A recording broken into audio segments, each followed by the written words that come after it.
ইজতেমা মাঠ থেকে যুক্ত হচ্ছেন রফিকুল ইসলাম খান এবং কাজী ফয়সাল। শুরুতে যাচ্ছে কাজী ফয়সালের কাছে। কাজী ফয়সাল, ইজতেমা এলাকার আশেপাশে সভা সমাবেশ নিষিদ্ধ করেছে পুলিশ, এখন সেখানকার কি অবস্থা? আপনার পেছনে আইনশৃঙ্খলা বাহিনীদের দেখা যাচ্ছে।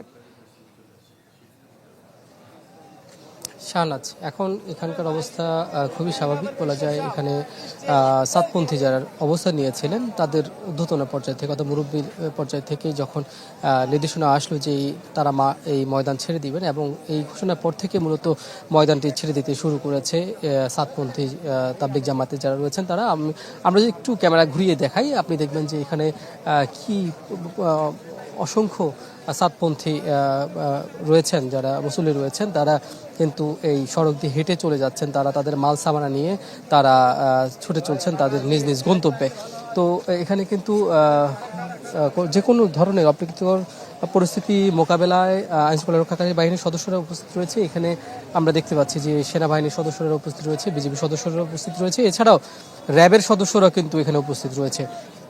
এখানে শুধুমাত্র ঢাকা মেট্রোপলিটন পুলিশের থেকে নির্দেশনা আসেনি, গাজীপুর মেট্রোপলিটন পুলিশের থেকে নির্দেশনা এসেছে যে এখানে কড়াকড়ি অবস্থান নেবে আইনশৃঙ্খলা রক্ষাকারী বাহিনী, এবং এখানে যে কোনো ধরনের সভা সমাবেশ নিষিদ্ধ রয়েছে। এবং এটি অনেকটা 144 ধারার কাছাকাছি বলেছেন এখানকার যিনি রয়েছেন গাজীপুরের ঊর্ধ্বতন কর্মকর্তা, পুলিশের ঊর্ধ্বতন কর্মকর্তা, তিনি বলছেন। তো শুরুর দিকে কিন্তু একটু ঘোলাটে পরিস্থিতি ছিল। এখানে সাতপথে যারা রয়েছেন ঘোষণার পরে কিন্তু তারা একটি পক্ষ মাঠ ছাড়তে চেয়েছেন, আরেকটি পক্ষ কিন্তু মাঠ ছাড়তে চাচ্ছিলেন না। পরবর্তীতে চূড়ান্ত সিদ্ধান্ত আসে যে তারা সকলেই মাঠ ছেড়ে দিবেন, এবং এই হলো মাঠের বাইরের রাস্তার পরিস্থিতি। এখানে কিন্তু অসংখ্য মুসল্লি তারা তাদের বিভিন্ন মাল সামানা মাথায় করে হাতে করে যেভাবে পারছেন নিয়ে নিজ গন্তব্যে ছুটে চলছেন। মাঠ অনেকটাই ফাঁকা অবস্থায় রয়েছে, এবং এখানে কিন্তু যারা রয়েছেন শুধুমাত্র তারা জুবাইরপন্থী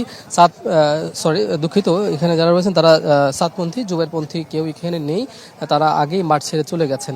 তো এখানে আপনি আরেকটি দৃশ্য দেখতে পাচ্ছেন যে এখানে বিভিন্ন বয়সীরা কিন্তু এখানে তারা এই মাঠটি ছেড়েছেন, এবং তারা বলছেন তারা আক্ষেপ প্রকাশ করছেন যে তারা এই 5 দিনে তারা যে জোড় ইজতেমা করার কথা ছিল তারা সেটি করতে পারেনি। এটি আগামী 20 তারিখ থেকে হওয়ার কথা ছিল।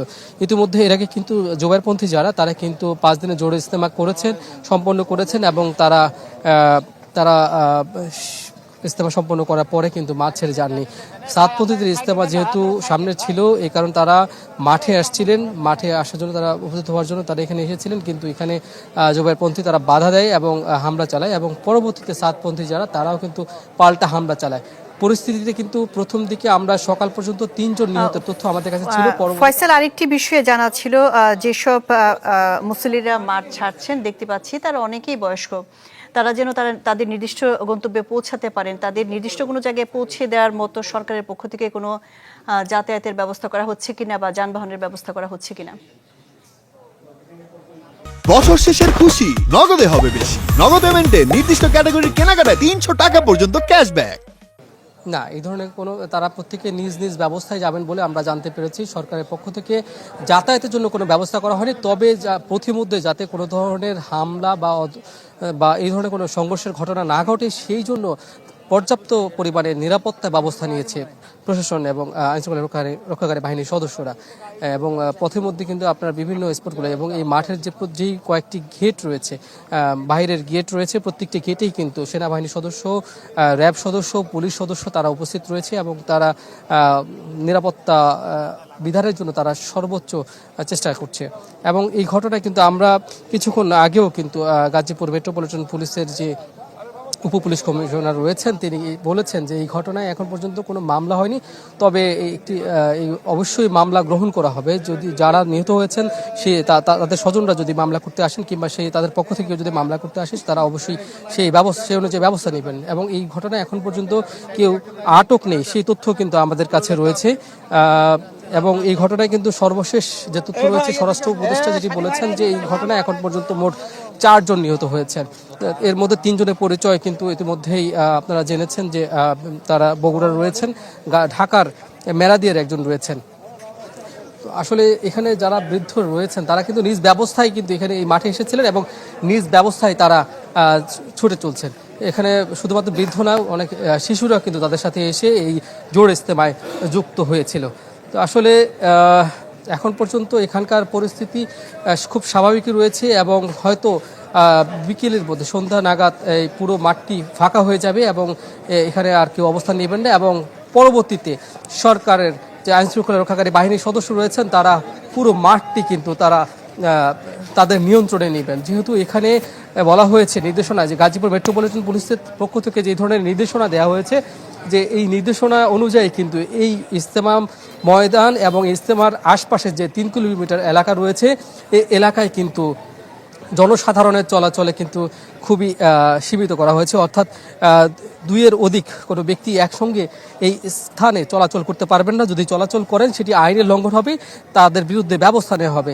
সেই তথ্য কিন্তু আমাদের কাছে রয়েছে এবং নির্দেশনা যেটি রয়েছে যে এখানে এই এলাকায় ধারালো কোনো অস্ত্র, দেশি বা বিদেশি কোনো অস্ত্র বহন করা যাবে না, ধার্য কোনো পদার্থ নিয়ে চলাচল করা যাবে না এবং কোনো ধরনের। কাজী ফয়সাল, আরেকটি বিষয়ে জানতে চাচ্ছিলাম যে এই হত্যাকাণ্ডের ঘটনায় এখন পর্যন্ত কোনো মামলা হয়নি এবং পুলিশ কাউকে গ্রেপ্তার করতে পারেনি। এই ইজতেমা ময়দান নিশ্চয়ই সিসি ক্যামেরার আওতায় ছিল, যারা অপরাধী সংঘর্ষের সাথে জড়িত নিশ্চয়ই তাদেরকে সিসি ক্যামেরার যে ফুটেজ দেখে গ্রেপ্তার করা হবে। এই বিষয়ে আপনার প্রশাসনের সাথে কোনো ধরনের কথা হয়েছে কিনা? এই প্রশাসনের সাথে আমাদের কথা হয়েছে এই বিষয়ে। তারা বলছেন যে তারা সিসি ক্যামেরার ফুটেজ এই শুধু ময়দান নয়, ময়দানের আশপাশে এলাকায় যেসব স্থানে সংঘর্ষের ঘটনা ঘটেছে এবং যেই সব স্থানে হত্যাকাণ্ডের ঘটনা ঘটেছে সেই স্থানগুলোতে যদি সিসি ক্যামেরার ফুটেজ তারা পান তারা সেগুলো বিশ্লেষণ করবেন এবং তারা দেখবেন যে আসলে কারা এই ঘটনা ঘটিয়েছে এবং যারা এই ধরনের ঘটনা ঘটিয়েছে, এই ধরনের ভয়ঙ্কর রকমের ঘটনা ঘটিয়েছে তাদেরকে কোনোভাবে ছাড় দেওয়া হবে না বলে পুলিশের প্রশাসনের পক্ষ থেকে আমাদেরকে নিশ্চিত করা হয়েছে। তারা বলেছেন যে এই ঘটনা যাতে আর না ঘটে সেই ধরনের প্রস্তুতি কিন্তু তারা নিয়ে রেখেছেন এবং পরবর্তীতে যদি তাবলিগ জামাতের সাতপন্থী এবং জোবায়েরপন্থী যদি দুই পক্ষই আলোচনার মাধ্যমে, সুষ্ঠু আলোচনার মাধ্যমে সবকিছু শৃঙ্খলভাবে তারা সম্পন্ন করতে পারেন তাহলে পরবর্তীতে তাদেরকে এখানে ইজতেমা করতে দেওয়া হবে, অন্যথায় সেটি দেওয়া হবে না। এখানে কিন্তু আপনি দেখতে পাচ্ছেন যে দেখছেন যে আসলে এখনও কিন্তু মুসল্লিরা তারা তাদের মাল সামানা নিয়ে ভারী ভারী মাল সামানে তারা বের হয়ে যাচ্ছেন। তারা আসলে একটু কষ্টই হচ্ছে বলা যায় তাদের, কারণ তারা এখানে মাঠে এসেছিলেন তাদের বিভিন্ন যানবাহন দিয়ে, কিন্তু তারা এখন পায়ে হেঁটেই তাদের এখান থেকে সরে যেতে হচ্ছে, যেহেতু প্রশাসন পুরো এলাকাটি এই ইজতেমা ময়দানের আশপাশের যে এলাকা ময়দানটি কিন্তু অনেক বড় এবং প্রত্যেকটি প্রবেশ মুখেই কিন্তু আইনশৃঙ্খলা রক্ষাকারী বাহিনীর সদস্যরা রয়েছেন এবং তারা কিন্তু এখানে নিরাপত্তা বিধান করছেন এবং এখানে কোনো ধরনের যানবাহন চলাচল করতে দেওয়া হচ্ছে না, ঢুকতে দেওয়া হচ্ছে না। এখানে নতুন করে কেউ মাঠে প্রবেশও করতে পারছে না, শুধুমাত্র বের হওয়া যাচ্ছে মাঠ থেকে।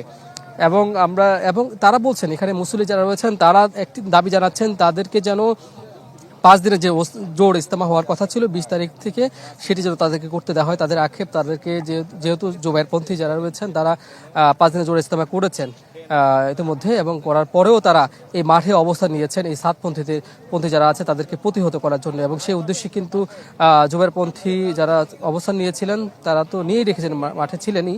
সাতপন্থী যারা তারা কিন্তু ইজতেমা 5 দিনের জোড় ইজতেমা প্রস্তুতির জন্য তারা এখানে এসেছিলেন। গত রাত 3টার দিকে মূলত এই সংঘর্ষের ঘটনা ঘটে। আমরা যতটুকু জানতে পেরেছি এখানে সাতপন্থী যারা রয়েছেন তারা যখন এখানে বিদেশি মেহমান ঢোকার যে গেটটি এই গেট দিয়ে কিন্তু তারা মাঠের মধ্যে প্রবেশ করতে চেয়েছিলেন কামারপাড়া দিয়ে, তখন জোবায়েরপন্থী তাদেরকে ঢুকতে দেয়নি এবং মাঠে ঢুকতে তাদেরকে বাধা দিয়েছে এবং পরিস্থিতিতে দুই পক্ষের মধ্যে বাকবিতণ্ড হয়। এক পর্যায়ে দুই পক্ষই কিন্তু সংঘর্ষে জড়ায়।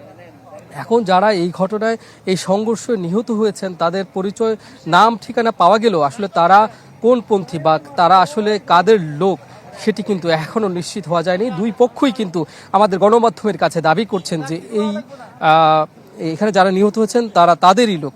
তো আসলে এটি প্রশাসনই বের করবে, আইনশৃঙ্খলা রক্ষাকারী বাহিনীর সদস্যরা বের করবে আসলে মূলত তারা কাদের লোক ছিল বা কোন পক্ষের কতজন নিহত হয়েছে। যেহেতু 4 জন নিহত হয়েছে, সবাই কি একটি জোবায়েরপন্থী নাকি সাতপন্থী এটি কিন্তু সরকারের আইনশৃঙ্খলা রক্ষাকারী বাহিনীর সদস্যরা এই ঘটনাটি তদন্ত করে বের করবে। আর মামলা হবে, এই ঘটনা মামলার পরেই মূলত এই তদন্তের কার্যক্রমটি শুরু হবে বলে আমরা প্রাথমিকভাবে জানতে পেরেছি। এখানে কিন্তু যখন সকাল থেকে আসলে শোনা যাচ্ছিল যে বড় ধরনের সংঘর্ষ যেহেতু রাতে বেলা হয়েছে, সকাল থেকেই কিন্তু সেনাবাহিনীর পর্যাপ্ত সংখ্যক সদস্য এবং তারা কিন্তু শুধুমাত্র খালি হাতে আসেনি, তারা কিন্তু এপিসি নিয়ে এসেছে। যদি আগামীতে কোনো ধরনের সংঘর্ষ জড়াতো বা এরপরে যদি কোনো ধরনের সংঘর্ষ জড়িয়ে পড়তো, তাহলে সেটি প্রতিহত করার জন্য কিন্তু সর্বরকমের প্রস্তুতি ছিল।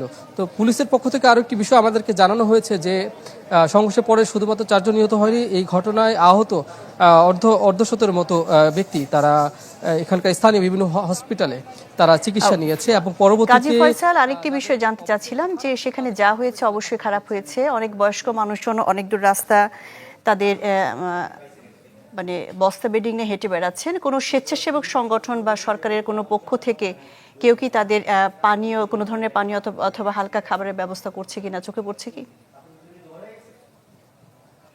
না শাহনাজ, এই আসলে এখানে কোনো স্বেচ্ছাসেবী সংগঠন কাজ করছে না। এখানে তাবলিগ জামায়াতে যারা আছে, যারা একটু ইয়াং, তারাই মূলত বৃদ্ধ যারা রয়েছে তাদেরকে সহযোগিতা করছে এখান থেকে সরে যেতে।